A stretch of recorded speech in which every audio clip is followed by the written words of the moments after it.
तर मित्रांनो, आज आपण बघणार आहोत प्रकरण क्रमांक 15 ते म्हणजे क्षेत्रफळ. बघा मित्रांनो, आपल्याला माहिती आहे की एखाद्या कोणत्याही बंदिस्त आकृतीचे जर का आपल्याला बाजू दिलेल्या असतील, म्हणजे कोणती एखादी बंदिस्त आकृती असेल आणि जर का तिच्या बाजूंची मापे जर का आपल्याला सेंटीमीटरमध्ये किंवा मीटरमध्ये किंवा अशी दिली असतील, तर आपण त्याचं क्षेत्रफळ काढतो आणि त्या क्षेत्रफळाला आपण चौरस सेंटीमीटर किंवा चौरस मीटर असे सांगतो. आपण बघितलेलं आहे की चौकोनाचं क्षेत्रफळ आपल्याला माहिती आहे, तो म्हणजे बाजूचा वर्ग. आयताचं क्षेत्रफळ आपल्याला माहिती आहे, ते म्हणजे पाया गुणिले उंची. तसंच त्रिकोणाचं क्षेत्रफळ आपल्याला माहिती आहे मित्रांनो, ते म्हणजे 1/2 गुणिले पाया गुणिले उंची. किंवा काटकोन त्रिकोण जर का घेतला तर त्याचे क्षेत्रफळ आपल्याला माहिती आहे, ते आहे 1/2 गुणिले काटकोन करणाऱ्या बाजूंचा गुणाकार. तर ही क्षेत्रफळे आपल्याला माहिती आहेत. आता यांव्यतिरिक्तही आपण बाकी अशा काही आकृत्या बघणार आहोत की ज्यांचं आपल्याला क्षेत्रफळ कसं काढायचं ते आपल्याला बघायचंय. यातील काही आकृत्या बघा की आपण मागील प्रकरणांमध्ये शिकलेलो आहोत, जसं की समांतरभुज चौकोन आपण शिकलेलो आहोत. समभुज चौकोन आपल्याला माहिती आहे. समलंब चौकोन आपण शिकलो मित्रांनो. वर्तुळ कशाला म्हणायचं तेही आपण मागील काही प्रकरणांमध्ये बघितलंय. मग आता या आकृत्यांचं आपल्याला बघायचंय की त्यांचं क्षेत्रफळ कसं काढायचं. तर पहिली आकृती बघा, ती आहे समांतरभुज चौकोन. आपल्याला माहिती आहे मित्रांनो, चौकोन एबीसीडी हा समांतरभुज चौकोन आहे. समांतरभुज चौकोन कशाला म्हणायचं हे आपण मागील प्रकरणांमध्ये बघितले. तर हा जर का मला चौकोन एबीसीडी दिला असेल तर त्याचं क्षेत्रफळ मी कसं काढेल, म्हणजे या पूर्ण चौकोनाने किती जागा व्यापली हे मला काढायचंय, म्हणजे त्याचं क्षेत्रफळ काढायचंय. तर बघा मित्रांनो, मी काय केलं की बिंदू ए वरून समोरील बाजू बीसी वरती एक मी लंब काढलेला आहे. बिंदू ए वरून मी काय केलं, समोरील बाजू बीसी वरती एक लंब काढला की ज्याला नाव दिलं ए. आता बघा मी काय करतो, हा ए जो आहे मित्रांनो, हा मी कट करतो, कापतो आणि हा सरकवत इथे आणून जोडतो, म्हणजे डीसी ला जोडतो. म्हणजे बघा ही माझी अशी आकृती बनली. मी काय केलं, समांतरभुज चौकोन एबीसीडी घेतला, त्यातील ए बिंदूवरून बीसी वरती एक लंब काढला आणि लंब काढल्यानंतर हा जो त्रिकोण तयार झाला ए ई बी, हा मी कापला आणि हा असाच सरकवत तिकडे आणला. तर बघा ही आकृती भेटते.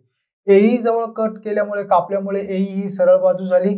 वरची बाजू एडी आहे, ही बाजू आपली डीसी आणि खालची ईसी. आणि त्यानंतर ए बी जो आपण कापला होता तो मी इकडे आणला. हा इथला बिंदू आपला आहे डी आणि इथे आपला आहे ए. हा डी बिंदू आपला इथला आहे.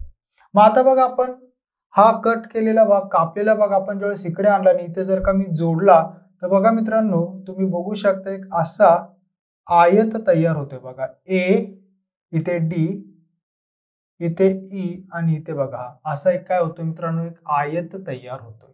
जर का तुम्ही बघितलं तर एक आयताकृती आकृती आपली काय होते, पूर्णपणे तयार होते. म्हणजे ज्यावेळेस मी इकडचा भाग कापून इकडे लावला, बघा आकृती तीच आहे. त्याच समांतरभुज चौकोनाचा एक भाग उचलून मी इकडच्या भागाला लावला. आपण कुठेही त्याच्यामध्ये दुसरा नवीन भाग आणलेला नाहीये. तोच भाग फक्त काय केली, त्याची जागा बदलली. जागा बदलल्यानंतर बघितलं तर एक ए, हा इथे डी, इकडे ई आणि हा असा आपलं एक काय होतं मित्रांनो, एक असा आपला आयत तयार होतो. आणि आयताचं क्षेत्रफळ आपल्याला माहिती आहे काय आहे, पाया गुणिले उंची. मग इथे समांतरभुज चौकोनाचा हा कोपरा कापून आपण इकडे लावला तर आयत बनतो. म्हणजे याचाच अर्थ काय, समांतरभुज चौकोन जेवढी जागा व्यापतो तेवढीच जागा कोण व्यापते, आयत. म्हणजेच आयताचं जे क्षेत्रफळ आहे पाया गुणिले उंची, तेच आपण कोणाला देऊ शकतो, समांतरभुज चौकोनाला. आणि म्हणून समांतरभुज चौकोनाचं क्षेत्रफळ काय बनलं मित्रांनो, तर पाया गुणिले उंची. बघा समांतरभुज चौकोनाचं क्षेत्रफळ आहे पाया गुणिले उंची. आणि ते कसं बनलं हे आपण आताच बघितलं. आता बघा दुसरी आकृती, समभुज चौकोन. आपल्याला माहिती आहे मित्रांनो, समभुज चौकोन म्हणजे असा चौकोन की ज्याच्या चारही बाजू समान आहेत. म्हणजे जेवढं माप ए बीचं आहे तेवढंच बीसीचं आहे, तेवढंच माप सीडीचं आहे आणि तेवढंच माप कोणाचं आहे, एडीचं आहे. त्याला आपण म्हणतो समभुज चौकोन, की ज्याच्या चारही बाजू समान आहेत. समभुज, चारही बाजू समान. आपल्याला माहिती आहे मित्रांनो की समभुज चौकोनाचे कर्ण हे परस्परांचे लंब दुभाजक असतात.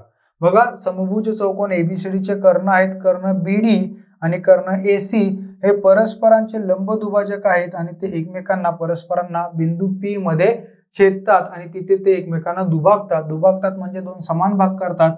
म्हणजे जेवढं माप बीपीचं असेल तेवढंच माप डीपीचं असेल आणि जेवढं माप मित्रांनो एपीचं असेल तेवढंच माप सीपीचं असणार आहे. म्हणजेच काय तर ते दोघं एकमेकांना दुभागतायत आणि दुभागताना कसे दुभागतायत तर लंब दुभागतायत, 90 अंशाचा कोन करतायत.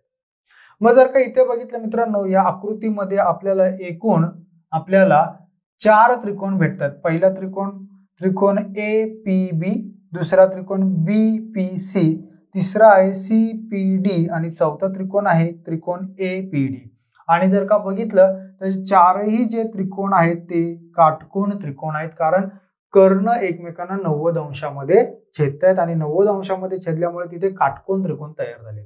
आता या काटकोन त्रिकोणात बघितलं तर पहिला त्रिकोण जर का मी घेतलं BPC आणि खालचा त्रिकोण घेतला समजा CPD, तर बघा जेवढं माप BPचं तेवढंच माप PDचं, जेवढं माप BCचं तेवढंच माप DCचं आणि दोघांमध्ये PC ही सामायिक आहे. म्हणजेच जेवढं क्षेत्रफळ या वरच्या त्रिकोणाचं असेल तेवढंच याचं असेल आणि याचनुसार जेवढं याचं असेल तेवढंच याचं, जेवढं याचं असेल तेवढंच याचं. म्हणजे चारही त्रिकोणांची मापे कशी असतील समान असतील, कारण त्यांच्या बाजू कशा आहेत तर एक समान आहेत. त्यांच्यात काटकोन करणाऱ्या बाजूंची मापे कसे समान आहेत, कारण काटकोन त्रिकोण तयार होत आहेत. काटकोन त्रिकोणाचं क्षेत्रफळ आहे 1/2 गुणिले काटकोन करणाऱ्या बाजूंचा गुणाकार. मग काटकोन करणाऱ्या बाजू इथे या दोन, इकडे या दोन, इकडे ह्या दोन, इकडे या दोन, जर का बघितलं तर सगळ्यांची मापे समान आहेत. याचाच अर्थ काय तर इथे चारही त्रिकोणांची मापे कशी आहेत समान आहेत. मग जर का आपण इथे या आकृतीचं क्षेत्रफळ काढायचं म्हणजे काय तर चारही त्रिकोणांच्या क्षेत्रफळांची बेरीज येईल. मग पहिल्याचं क्षेत्रफळ अधिक दुसऱ्याचं क्षेत्रफळ अधिक तिसऱ्याचं अधिक चौथ्याचं. मग 1/2 गुणिले BP गुणिले AP, 1/2 गुणिले BP गुणिले PC, 1/2 गुणिले PD गुणिले PC, 1/2 गुणिले AP गुणिले PD. हे झालं चारही चौकोनाचं क्षेत्रफळ. जर का चौघांमध्ये बघितलं तर 1/2 हा सामायिक भाग येतो, तो आपण घेतला. आतमध्ये काय राहिलं तर इथे BP गुणिले AP, नंतर BP गुणिले PC, PC गुणिले PD, AP गुणिले PD. या चार बाजू राहतात, त्या चौघांचाही गुणाकार होतो. त्यात जर का बघितलं आपण मित्रांनो तर BP आणि PD म्हणजे बघा पहिल्या त्रिकोणाच्या क्षेत्रफळामध्ये BP आणि AP येते, अधिक दुसऱ्या त्रिकोणाच्या क्षेत्रफळात BP आणि PC येते. आता AP आणि PC घेतलं तर AC झालं, म्हणजे पहिला कर्ण झाला. नंतर तिसऱ्या त्रिकोणाचं क्षेत्रफळ बघा काय बनलं तुमचं की PD गुणिले PC, अधिक चौथ्या चौकोनाचं क्षेत्रफळ आहे AP गुणिले PD. मग इथे पुन्हा एकदा BP आणि PD या दोन बाजूंची बेरीज केली तर हा दुसरा कर्ण भेटतो. म्हणजे जर का त्या चारही त्रिकोणांच्या बाजू घेतल्या आणि त्यांची बेरीज बघितली तर आपल्याला दोनही कर्ण भेटतात आणि सगळ्यांमध्ये काय येतं गुणाकार. म्हणजे BP गुणिले PC, PC गुणिले PD, AP गुणिले PD आणि AB गुणिले BP. आणि मग ही बाजू गुणिले ही बाजू, या दोन बाजू एकत्र झाल्या, ह्या दोन बाजू झाल्या आणि त्यांच्यामध्ये काय झाला गुणाकार. आणि मग समभुज चौकोनाचं क्षेत्रफळ काय बनलं 1/2 गुणिले कर्णांच्या लांबींचा गुणाकार, कारण ह्या दोन त्रिकोणांच्या दोन बाजू मिळून झाला पहिला कर्ण, इथं झाला दुसरा कर्ण आणि त्यांचा काय बनतोय गुणाकार. तर समभुज चौकोनाचं क्षेत्रफळ झालं मित्रांनो 1/2 गुणिले कर्णांच्या लांबींचा गुणाकार. आणि समांतर भुज चौकोनाचं आपण बघितलं पाया गुणिले उंची. आता बघा तिसरा आहे समलंब चौकोन.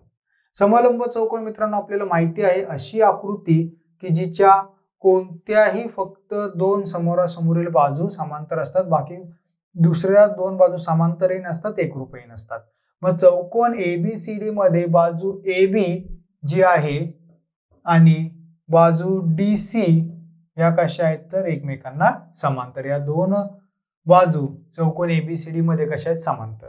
म्हणजे कोणतीही दोन बाजूंची एक जोडी समांतर असते, त्या बाजू एकरूप नसतात. उरलेल्या ज्या दोन बाजू आहेत AD आणि BC या समांतरही नाहीत आणि एकरूपही नाहीत. आपण काय केलं तर बिंदू A वरून DC वरती एक लंब काढला, त्याला नाव दिलं AP. बिंदू B वरून सुद्धा DC वरती एक लंब काढला, त्याला नाव दिलं BQ. आता जर का बघितलं तर ह्या समांतर भुज चौकोनाचे तीन भाग झाले, त्रिकोण ADP, त्रिकोण BQC आणि मध्ये तयार झालेला आहे आयत ABQP.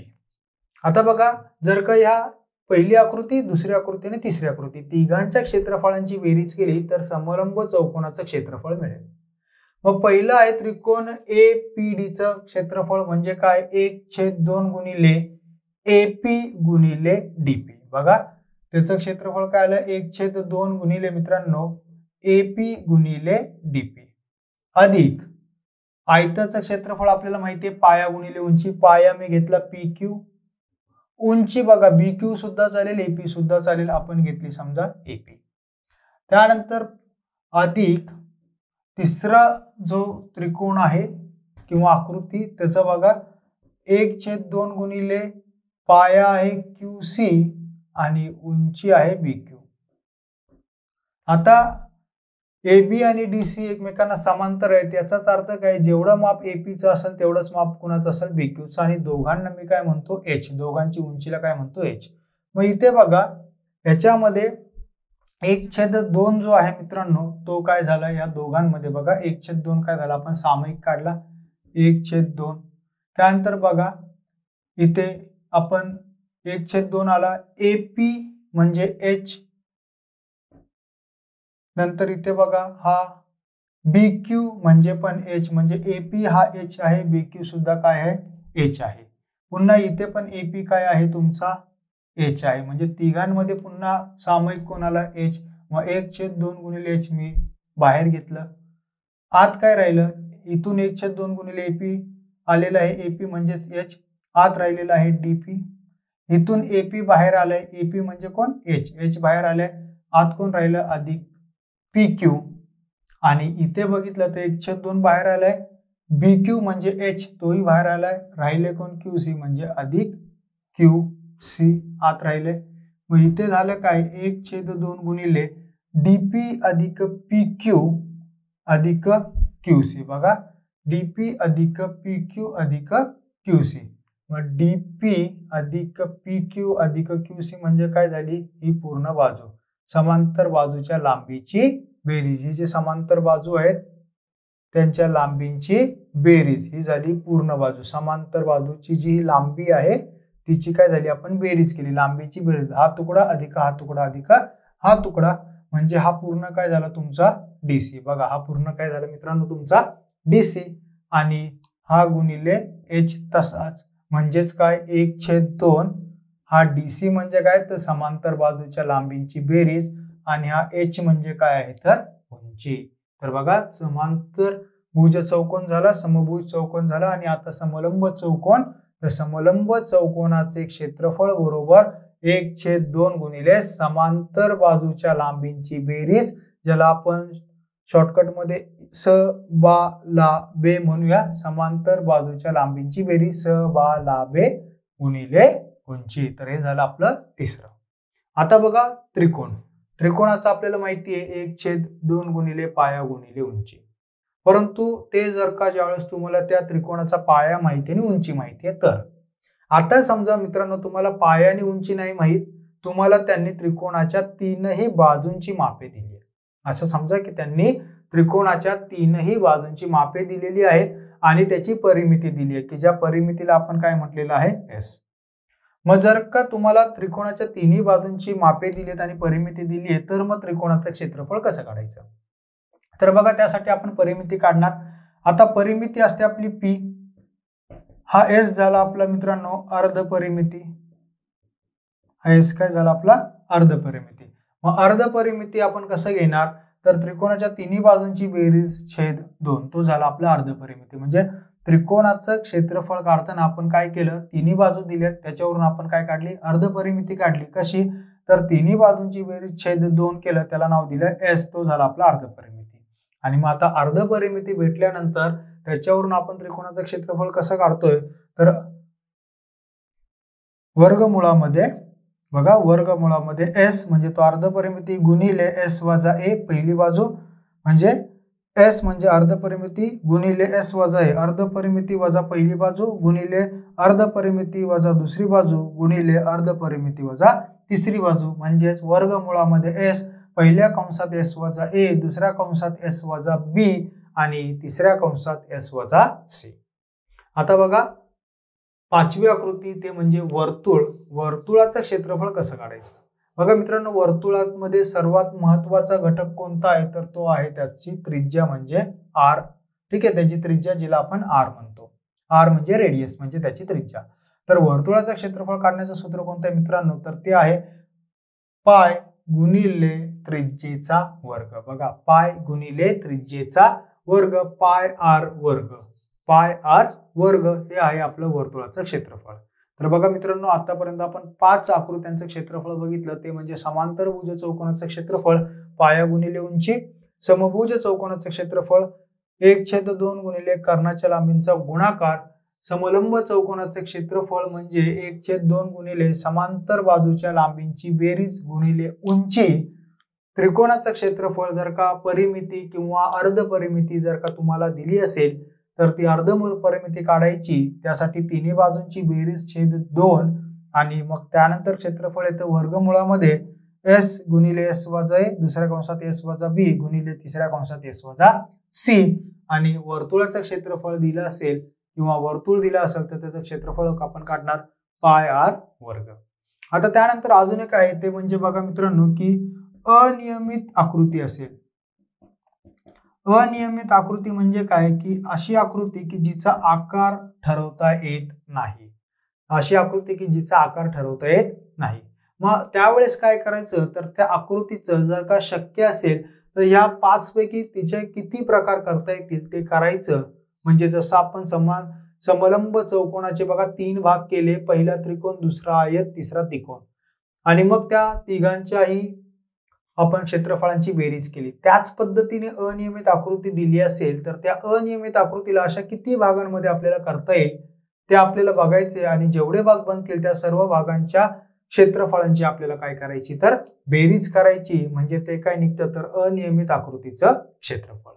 आता बघा मित्रांनो, इथे आपण एकूण 6 आकृत्या बघितल्या: समांतर भुज चौकोन, समभुज चौकोन, समलंब चौकोन, त्रिकोण, वर्तुळ आणि अनियमित आकृती. आता या सर्वांवर आधारित असणारे सराव संच 15.1 ते 15.6 आपण सोडवूया.